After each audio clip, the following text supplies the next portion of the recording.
Swayam Prabha. Digital India. Educated India.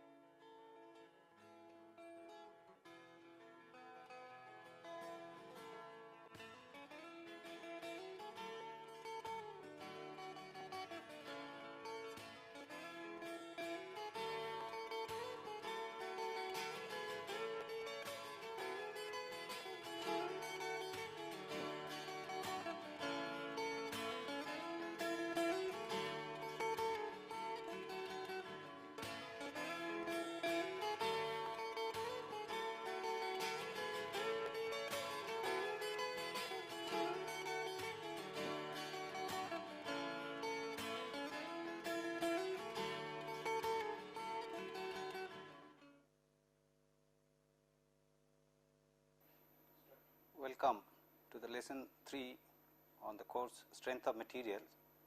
We are going to discuss about analysis of stress. We have already looked into some aspects of the stress analysis. Now, it is expected that once this particular lesson is completed, one will be able to compute stress resultant and stresses in members subjected to axial forces, evaluate stresses at a point on a body at any arbitrary plane, evaluate principal stresses and locate principal planes, and compute stress invariance. Hence, the scope of this particular lesson includes review of normal stress, which we have already discussed in the last lesson, the concept of shear and bearing stress, computation of stress on any arbitrary plane, concept of principal stress and principal plane, and concept of stress invariance. Well, in the last lesson we had looked into what are the types of stresses, and specifically we discussed about the normal stress, and we had noticed that if we take a body which is axially loaded, let us say by a force P, and if we take a section and draw the free body diagram,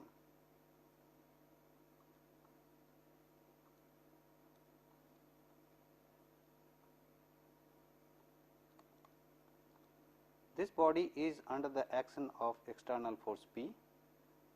So, at the chord section, say AA, there will be resulting stress component, which we have called stress resultant, or the force which is resisting P. At every point there will be stress component, the normal stress multiplied by the area will give the force. So, integral of stress multiplied by the small area integrated over this surface will give the stress resultant, which is equals to this P. Now, by making this kind of assumptions that everywhere same state of stress exists if the force acts through the centroid of this section, we assume that the material, the particle at every point contributes to the resistance of this external force, and thereby we assume the homogeneity of this material. We assume that at every point the same state of stress exists. Now, when a body is subjected to the external forces which are trying to cause a traction in the member or trying to pull the member, we call this kind of forces and thereby the stresses as the tensile stress. Whereas, when the external forces are acting on the member, try to push the member, we call this kind of external forces and thereby the stresses as the compressive stresses. So, subsequently we will be looking into the concepts of the tensile and the compressive stresses.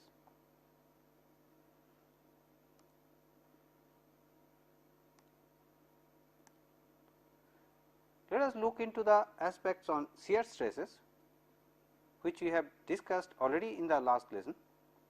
Now, let us assume that this particular body is subjected to the action of external forces P, and the resistive forces thereby will be P by 2 and P by 2. Now, if we take the free body diagram of this particular member, if we cut it off here, then we will have this body which is acted on by the external force P by T, P by 2. Hence, there will be the resistive internal force which is also P by 2. If we take the free body of the other part, or the other part on the of the cart, the resistive internal force is P by 2, and this force will be registered at this interface, and this also will be P by 2. Though this force is eccentric with respect to the central line of this body, but this thickness being smaller, we neglect the other effects because of these forces. Now, this force will try to cause a stress at the contact between these two elements, and this contact area is shown here, which is the plan. If we look from the top, this top view of this body looks like this, and this shaded part indicates the contact area between these two pieces of material. Now, if we consider that this particular length as A and this as B, then we can define the shear stress, which is designated as tau, as equals to the force which is acting at the interface, which is P by 2 divided by A times B.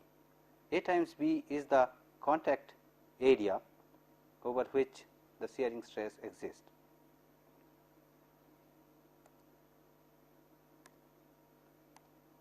Many a times we come across situations where some blocks are resting over another block and transferring the forces from external sources.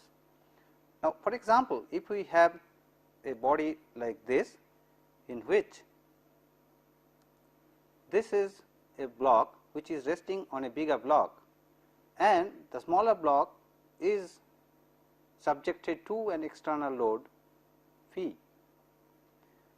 If this block is placed, the centroid of the top block is placed at the centroid of the bottom block, then at the interface between these two blocks, at this interface, there will be normal stresses generated, and these normal stresses we designate as bearing stress. By the term bearing, we mean that the bottom block is bearing the load of the top block. So, if the contact area between the smaller block and the bigger block, if this is equals to AC, then the bearing stress sigma bearing, we can write this as the external force P divided by the contact area AC. So, this is called as the bearing stress.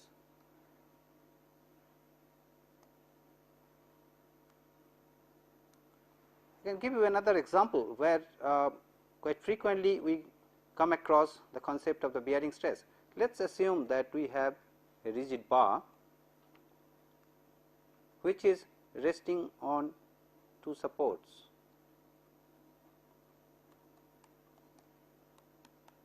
and this is subjected to external force P. Now, if we take the free body diagram of this particular bar, the external force is P. So, the resistive force at the support point, assuming this P is acting through the centroid of this body, is P by 2 and P by 2, and this reactive force will be in turn will be transmitted into the support.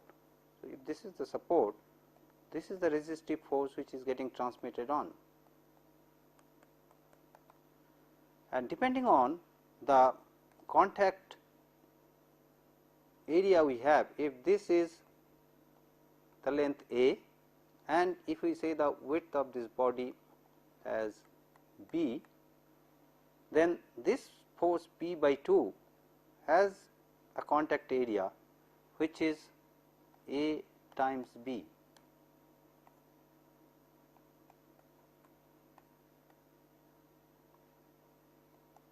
Hence, the bearing stress sigma bearing is equals to P by 2 as the reactive force which is getting transmitted on this support divided by A times B.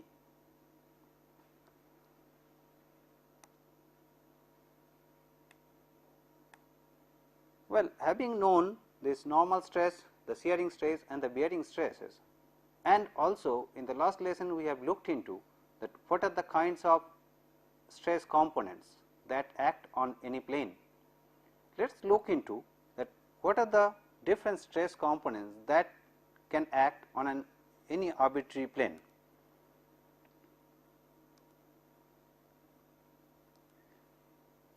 Let us consider that A, B and C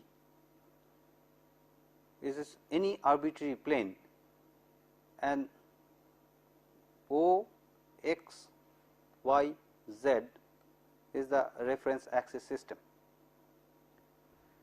As we have noticed earlier in the previous lesson that the plane, the normal to which coincides with the axis, we designate that plane in the name of that particular axis.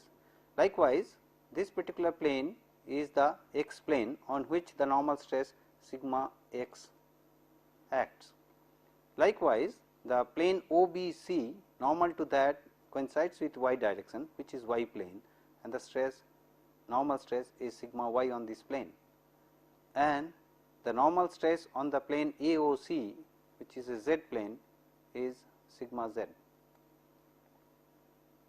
Also, in those planes there will be the components of the shearing stresses. On the x plane in the y direction we will have stress which we call as tau xy and tau xz. So, this particular one on the x plane in the y direction, so tau xy, and the component which is in the z direction is designated as tau xz. Likewise, the shear stress component which is on the y plane acting in the x direction, we call that as tau yx and tau yz. Similarly, this is tau zx and tau zy. Now, let us assume that this arbitrary plane has a normal which is the outward drawn normal is n.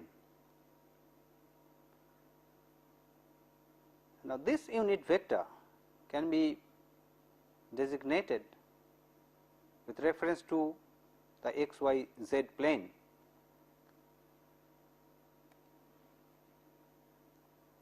Let us assume that this is the reference plane, reference axis x, y, z, and the unit normal is drawn here. Now, if this vector makes an angle of alpha with x axis, beta with y axis and gamma with z axis, then we define the cosine components of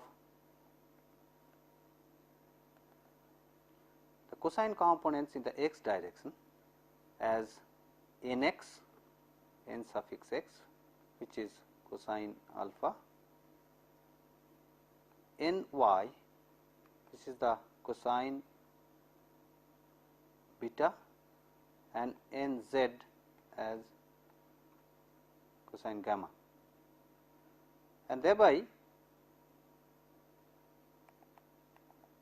the unit vector can be represented, this distance can be represented as nx square plus nz square, and nz square plus ny square gives this unit. So, we have in effect nx square plus ny square plus nz square as equals to 1. Let us assume that on this arbitrary plane we have the resulting stress vector as r, and the component of this resultant stress on this plane in the x, y and z direction be r x, r y and r z.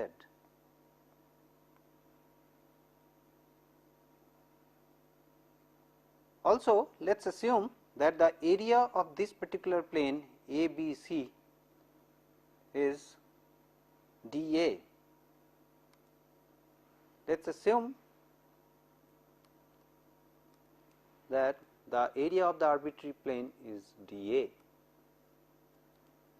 which is the area of the plane ABC. Now, if we take the projection of this area on x plane, which is AOB, so area of AOB is nothing but equals to dA nx, cosine of projection of this area ABC on AOB. Area BOC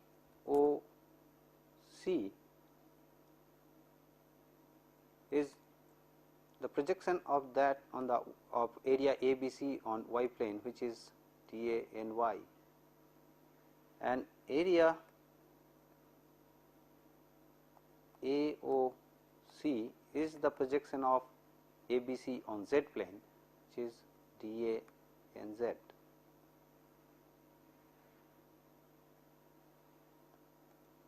Now, if we take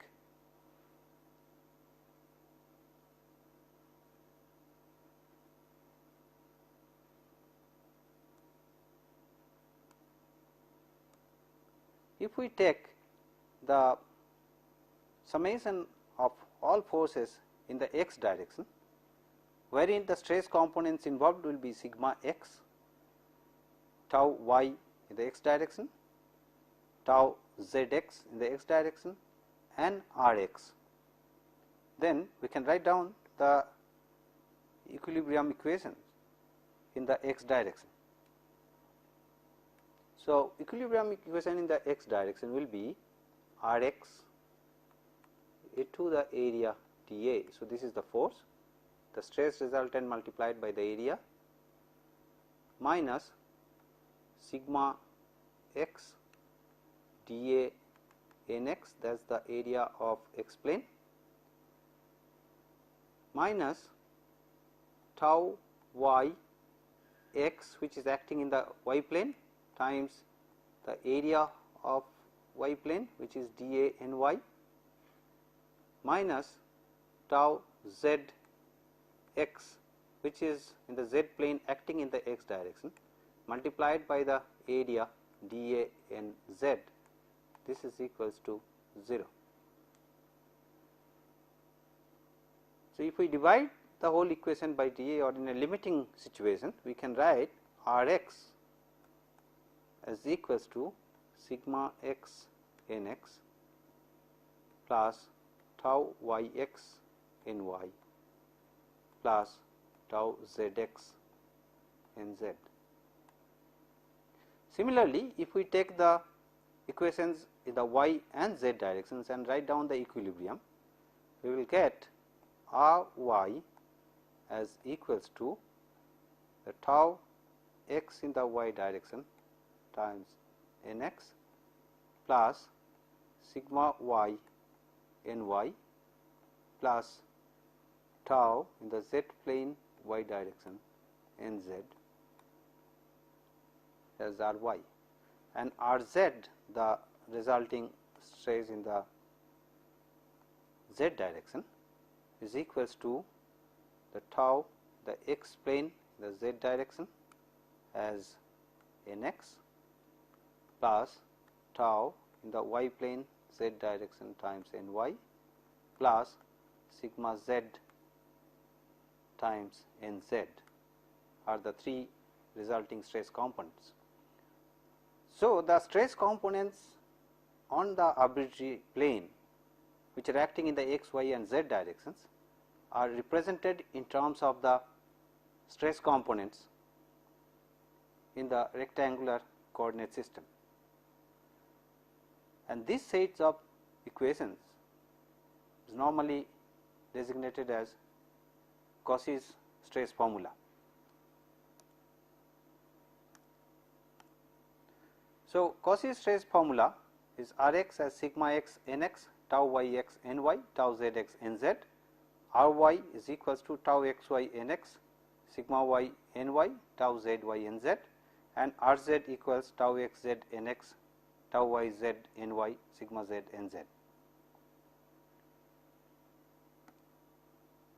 Now, let us look into that if we consider a plane which has a normal n and direction cosines as n x, n y and n z as we have defined before for the n x, n y, n z are the direction cosines of the normal. Also, we assume that on that particular plane only normal stress acts, and this normal stress acts in the direction of the normal to the plane. Hence, this normal stress, if we take the components of this in the x, y and z direction, then as we had designated before R x as the resulting stress in the x direction, R y as the resulting stress in the y direction, and R z is the resulting stress in the z direction. They can be written in terms of the direction cosines, that R x as n, sigma n n x, R y as sigma n n y, and R z as sigma n n z. Exactly in the same form, the way we have evaluated the Cauchy stress formula, taking the equilibrium equations in the x, y and z direction, we can compute the resulting forces in x, y and z directions in terms of sigma n.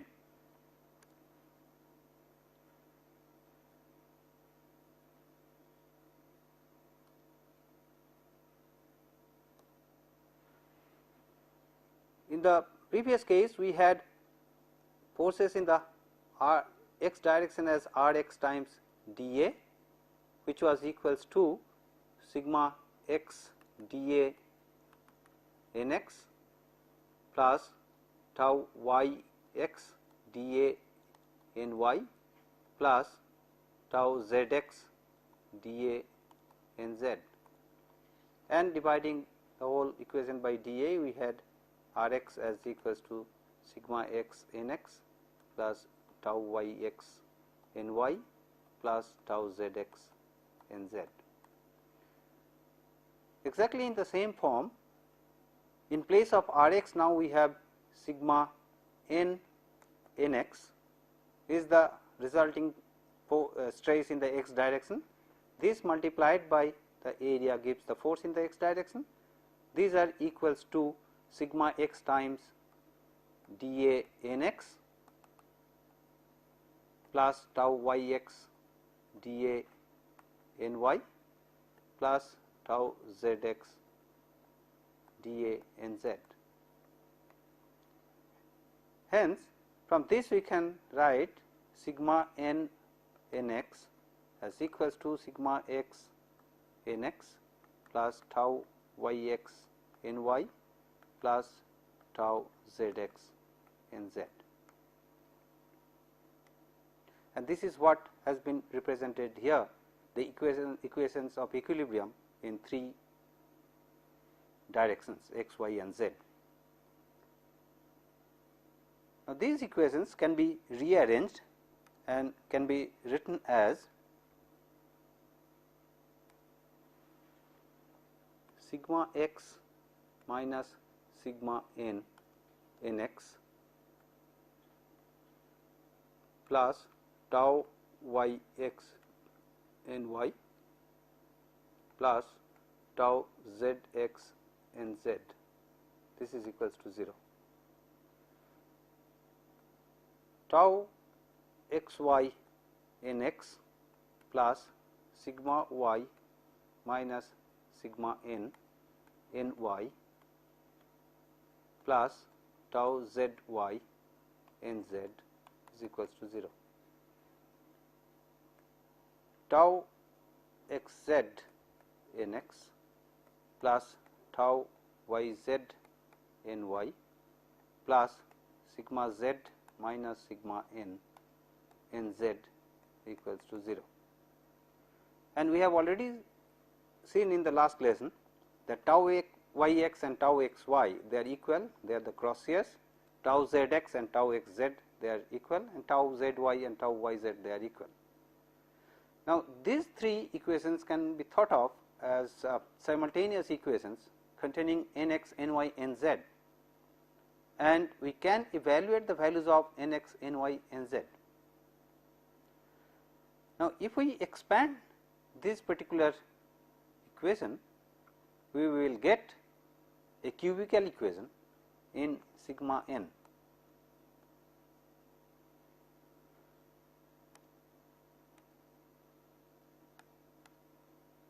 And this is the cubical equation in sigma n.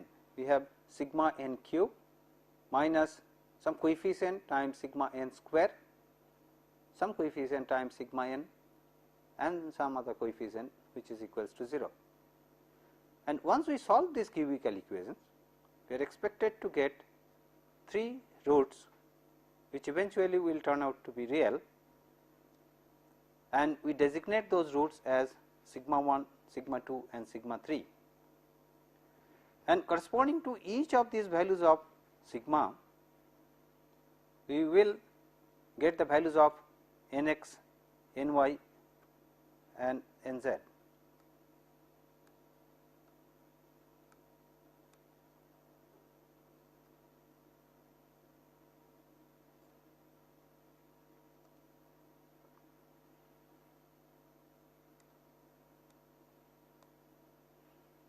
So, here we have now the equations on the arbitrary plane on which the stress is absolutely normal, and we have observed that we can get the simultaneous equations in n x, n y, n z in terms of sigma x, tau x y and tau x z, tau y z, and sigma x, sigma y, sigma z.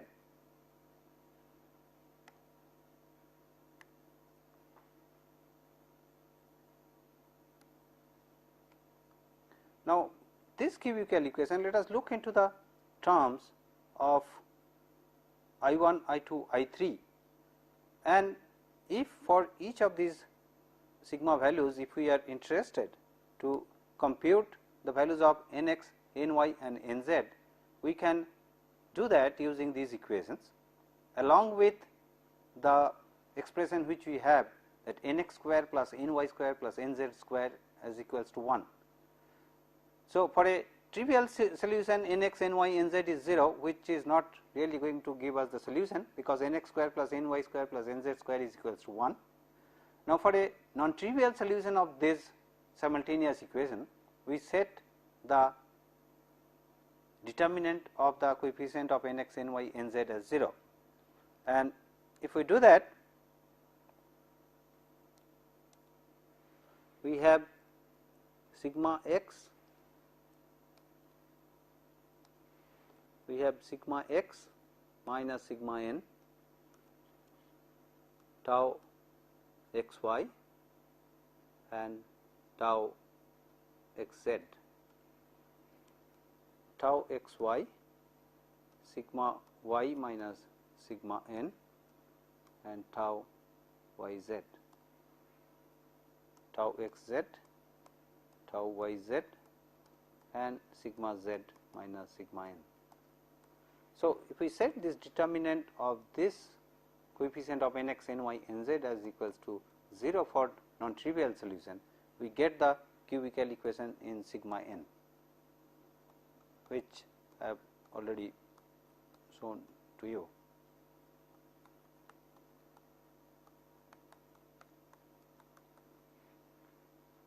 Where the values of I1, I2, I3 are, I1 is going to be equals to sigma x plus sigma y plus sigma z, I2 will be equals to determinant sigma x, sigma y, tau x y plus sigma y, sigma z, tau y z plus sigma z, sigma x, tau x z,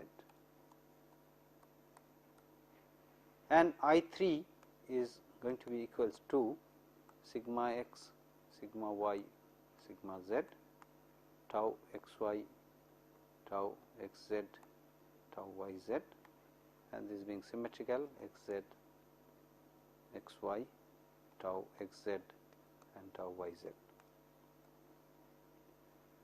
So, these are the three coefficients I1, I2 and I3.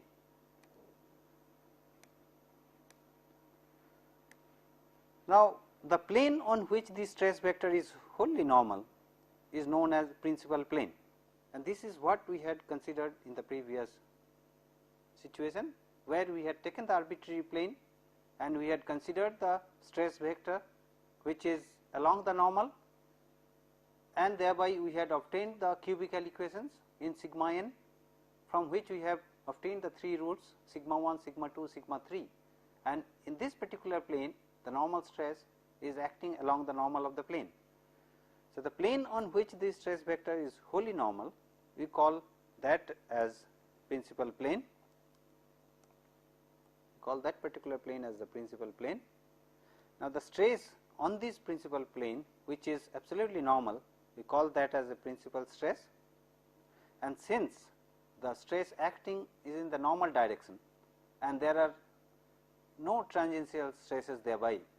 So, on a principal plane, so principal stress is the resultant normal stress, and on a principal plane there won't be any tangential or the shearing stresses, and this is very important, that on principal plane the shearing stresses are 0.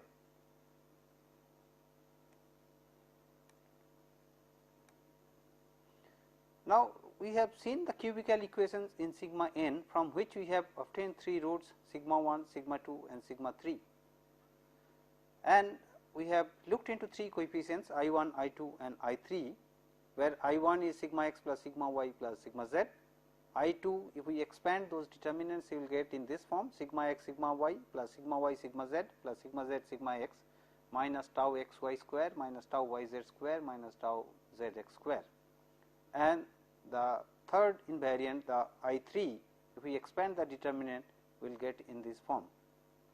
Now, these we call as the invariants.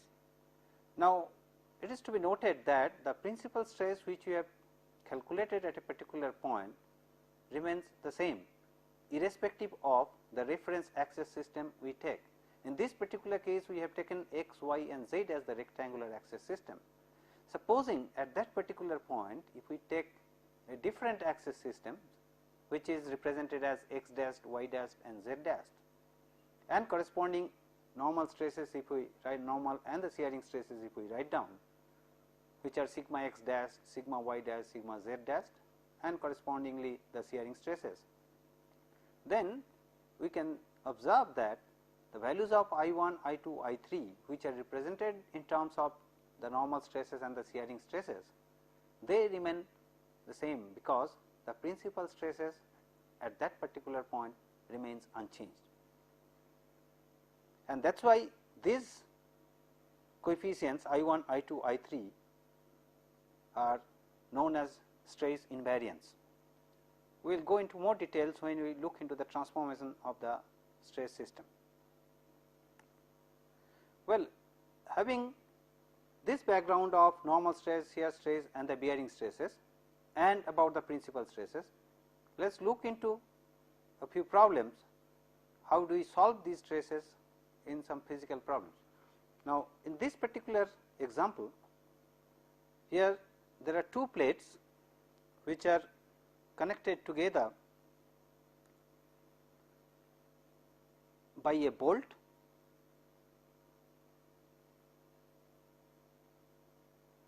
and it is subjected to a pull, external force P.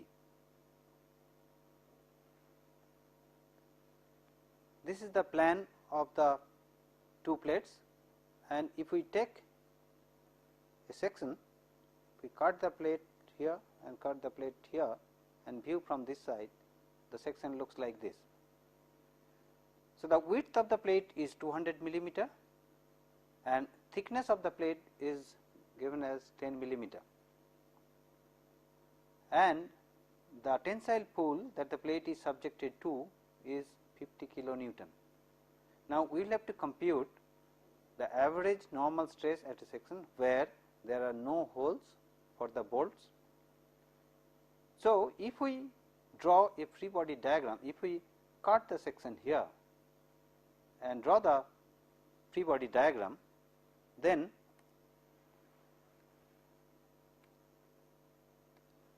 we will have the plate, if we look in a three dimensional form, this is acted on by a load 50 kilonewton.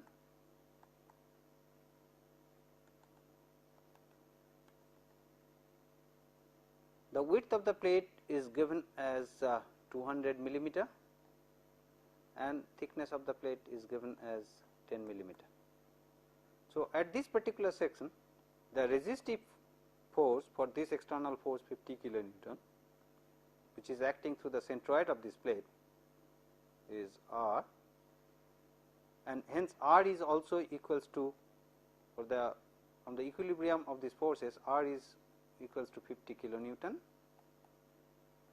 Hence, the normal stress sigma at this particular cross section where there are no holes is equals to R divided by the cross sectional area, which is equals to 50 times 10 to the power 3 so much of Newton divided by 200 times 10. So, this gives us the normal stress as 25 Newton per millimeter square, and 1000 millimeter yields 1 meter. So, this is equals to 25 into 10 to the power 6 Newton per meter square, and as you know already that Newton per meter square we designate as Pascal.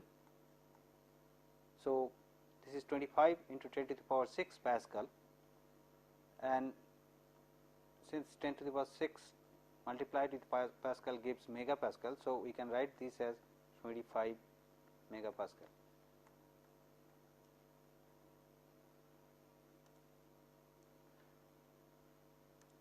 Also, we will have to compute the average shear stresses in the bolts. The force which is acting here gets transmitted from this particular plate to this plate through this connection, where these two plates are connected by the bolt, and as a result, if we draw the free body at this interface, the force P will get transmitted at this interface, and the bolts, the two bolts which are connecting these two plates together will be subjected to this force P.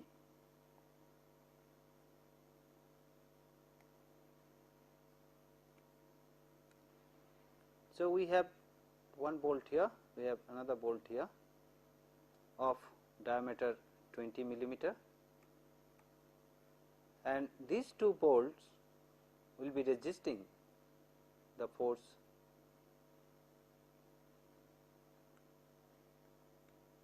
P by 2 and P by 2.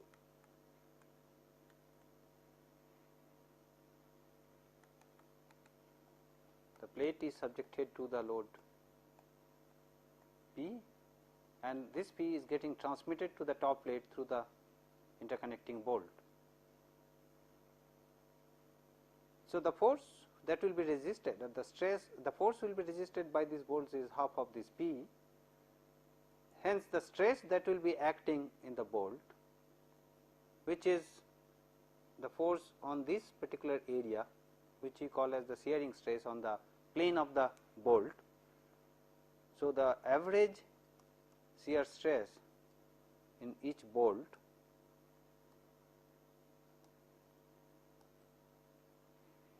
which is tau average is equals to the force P by 2 divided by the area of the bolt, which is pi by 4 d square, and P being 50. So, this is 25 into 10 to the power 3 Newton divided by area is pi by 4 into 420 square. So, this is 100. So, 250 by pi. So, the average stress is equals to 250 divided by pi, which is Newton per millimeter square, and as we have seen, there is so much of megapascal. So, this is the average stress in the bolt. Thirdly, we will have to compute what is the bearing stress between the bolts and the plates. Now, the force when it is getting transmitted from one plate to the other, it is getting transmitted through this interconnecting bolt, 2 bolts. And if we look into the transmission of the force in a little greater detail, we will see that this is the plate, we have 2 bolts. Now, this plate is being pulled by force P. Now, the transfer of force from the plate to the bolts are here. So, when the plate is being pulled, this part of the plate, this is the bolt, the half part of this particular plate comes in contact with this particular bolt, and there may be release of contact between the plate and the bolt surface. So, basically the plate is resting on this surface of the bolt. On an average sense, we take the projection of this surface, which is the diameter of this bolt, and the contact area here is the diameter times the thickness of the plate. So, the contact surface which we get is the half the perimeter, the projection of which is d, and the thickness of the plate at that particular interface.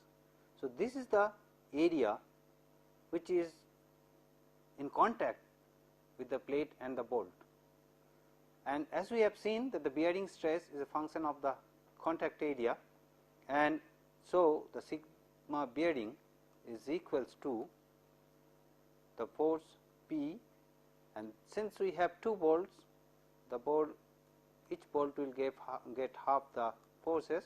So, P by 2 divided by the area, contact area, which is d times t. So, this gives us the bearing stress. So, now here P by 2 is 25 into 10 to the power 3, so much of Newton, divided by d is 20 times 10 is the thickness. So, this will give us the bearing stress, and this is equals to 125 MPa.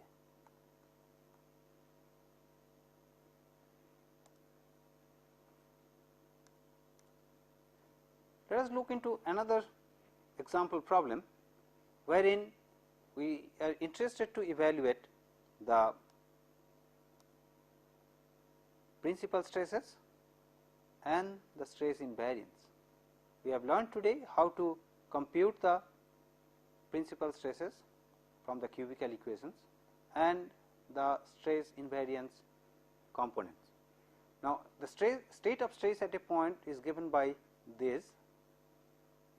This is the stress tensor, where sigma x is equals to minus 5 unit, sigma y is equals to 1 unit, and sigma z is equals to 1 unit, and tau x y is equals to minus 1, tau x z is equals to 0, tau y z is equals to 0.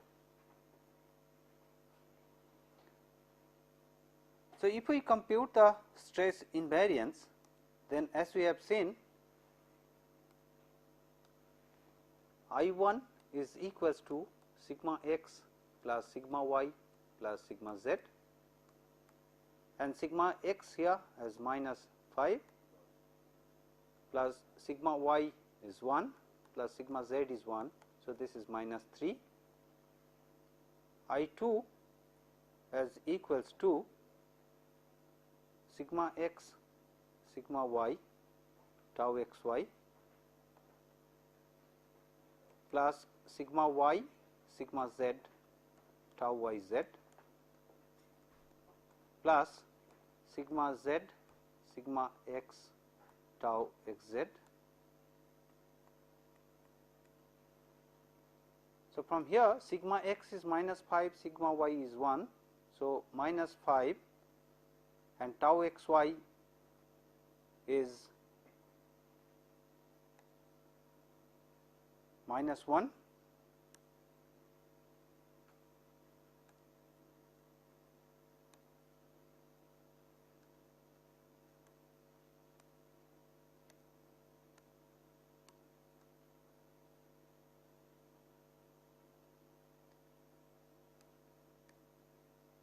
Tau x y is minus 1.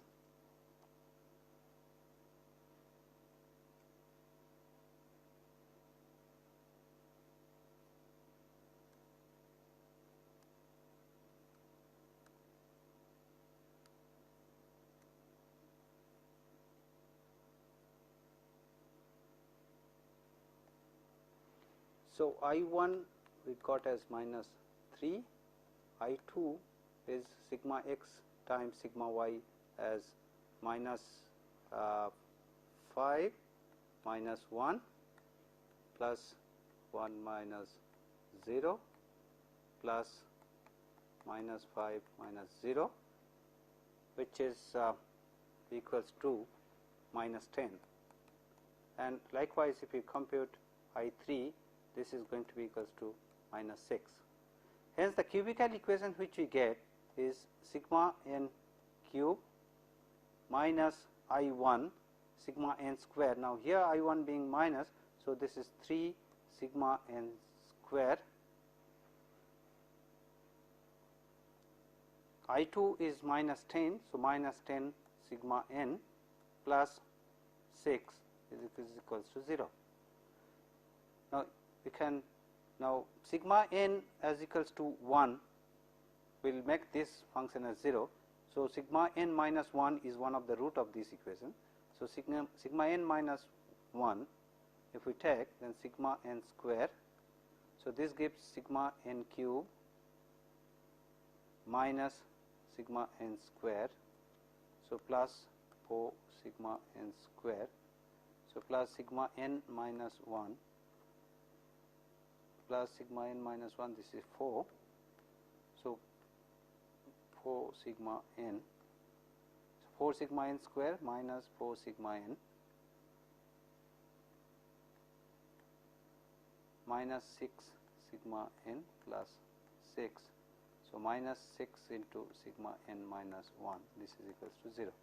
So, we get sigma n minus 1 times sigma n square plus 4 sigma